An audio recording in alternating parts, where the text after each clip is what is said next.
What's going on, world history? Today we're going to talk about Enlightenment in Europe, and these notes will be from chapter 22, section 2 of your textbook. Let's go ahead and talk a little bit about absolutism at its worst.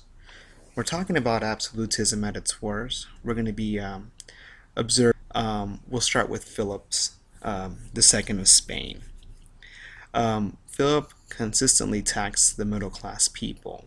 He did not let them practice their religion. As a matter of fact, he drove the Muslims and the Jews out of Spain for his own religious benefits, which was, to protect the Catholic Church from anybody that opposed it.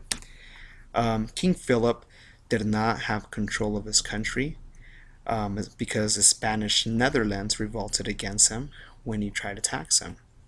Philip was also not a good monarch. He lacked self-confidence and consistently had his advisors counseling him in affairs related to his state. Philip also drove the economy to the ground by excessively spending on items abroad.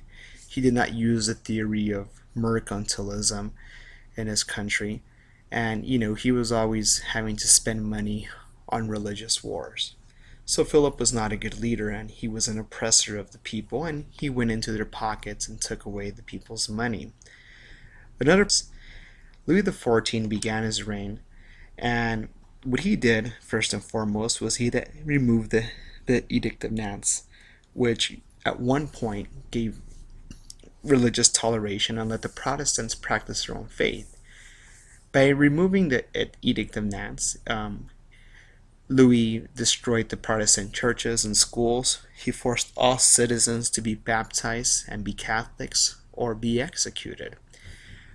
He was consistently seeking to expand his empire, but he lost many wars to the Spanish crown, and he was so focused in warfare that he kind of lost track of what was happening in his lands. He grew heavily indebted, and there was a lack of resources in his empire. Louis was also not a good person. As a matter of fact, Louis was a player. That's right, a player. He had many illegitimate children from many of his mistresses. He also forced the nobility to live at the palace at Versailles under his control and his supervision. These nobles were basically his servants. Although the nobles lived with them, for a certain amount of time per year, the nobles did not pay taxes. The people of his empire paid taxes. The third estate would pay the taxes, which makes up 98% of his population. Both Louis and Philip taxed the middle class very, very heavily. Another was Ivan the Terrible. Ivan the Terrible blamed the Bouyers for poisoning his wife. So in return, he just started murdering Bouyers throughout Russia. He was responsible for the death of 1,500 Bouyers, their families, and their serfs. He would keep their lands or give their lands away to those that he trusted. Ivan the Terrible was very important because he depopulated cities in Russia. He destroyed the fields in Russia. He did not do anything when famine hit Russia, and he was just a terrible leader. Ivan, Philip, and Louis, and Frederick, all these monarchs can be seen as tyrants who dug into the people's pockets and took their money, who did not let people have their own faith, and who was consistently oppressing people, forcing them to fight their religious wars. And, the people that were under the crown of these leaders had very miserable lives. What ends up happening in Europe is that we have an age of enlightenment, which is an age of reason in which people like John Locke and Voltaire and Montesquieu and Rousseau and Beccaria are going to start questioning traditional ways of. For example, John Locke says that every person has natural rights of life, liberty, and property. These are rights that you are born with and nobody can take away from you. Voltaire says that governments should practice religious toleration and individuals should have the right to choose their own religion. People should naturally have the right to speak freely. and governments should apply reason to what they are doing. These ideas did not really exist until, the mid 1550s. And these ideas were kind of revolutionary and radical in the sense that, John Locke and Voltaire felt that the government should protect you and should protect your natural rights. What was happening for a long time is that absolute monarchs would use their power and abuse their power to take away the rights from the people and glorify themselves or their empires. So Enlightenment philosophers argued, against that, which in my opinion makes sense. Another Enlightenment thinker that we have is Montesquieu. Montesquieu is a unique individual and would abuse his power. So he said that there should be an executive, legislative, and judicial branch of government.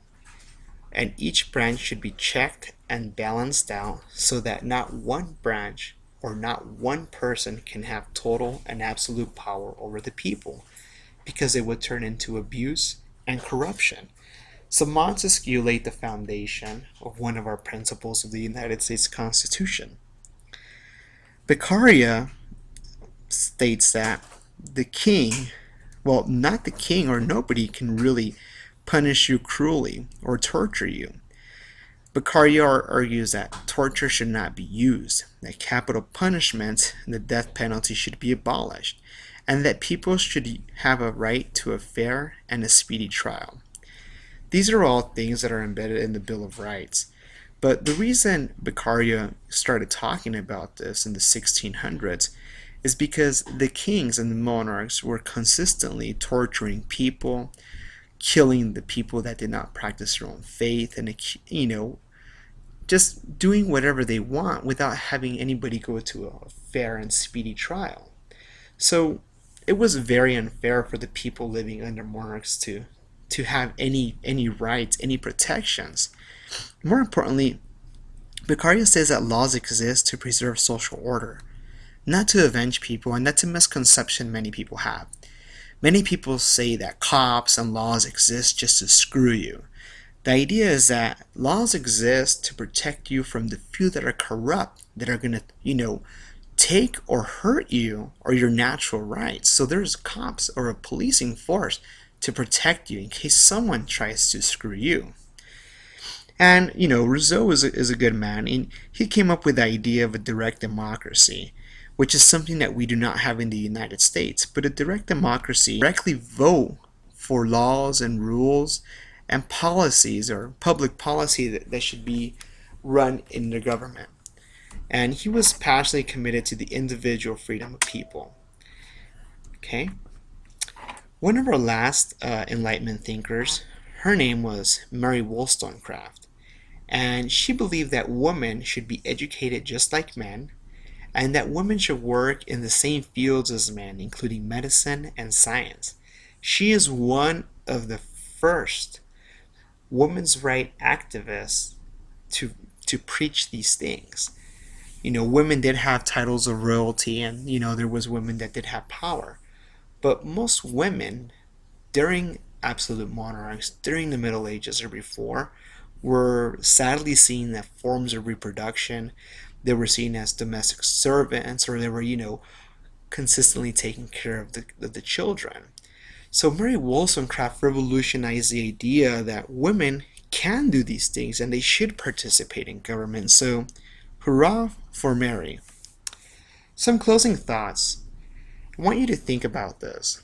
Because absolutism was tedious and unfair, Enlightenment philosophers believed governments should work to protect the natural rights of people.